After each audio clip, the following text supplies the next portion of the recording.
يلا سوق عشان ابيع العربيه دي. احنا هنخلي ابوك يبيع.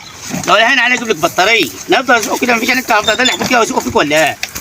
ده انت لا انت ابوك اهو. سوق يا اختي انت مكفل عمال يسوق لما نفس اتقطع. انت هتطب الطرعه ايه؟ ابوك يجرسني.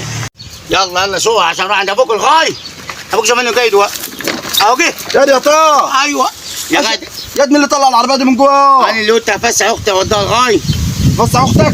ايوه وعشان بالمره ابيع العربيه. هتبيع العربيه يا طه اللي حلتني. ما انت مش هتجيب بطاريه اعمل لك عشان يبقى. انا عايز اعرف مين اللي طلع العربيه دي من الجراج. انا طلعتها. طلعتها ليش يا طه؟ عشان ابيع. ايه؟ ابيع ايه؟ وبتعلم اختك السواقه من صغرها يا طه؟ وبعلمها عشان هي بقى تجيب لها عربيه جديده بقى. عربيه دي احسن من دي.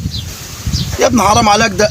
احنا هنبيع دي عاوزه بطاريه. وانت مش عايز تجيب بطاريه هنبيع ونجيب واحده جديده ببطاريتها بحالها. طب حد بيعلم اختك كده بتعلمها فص الغيطان والبهايم؟ يعني اعلمها فصل قعدت تدوس الناس. ايه؟ جايين.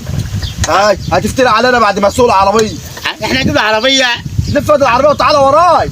وراي؟ لف العربيه وتعالى وراي. انا مش هقول لك تاني يا طه. احنا هنبيع عربيه. يا طه ما هنبيعش عربيات ده على العربيه اللي حيلتنا يا طه حرام عليك. ابوك دي هدانا مرنا كانت في حياته. العربيه وتعالى وراي. امسك بقى واركب انت مثلا تسوق وراك كده اهو. انت وابوك.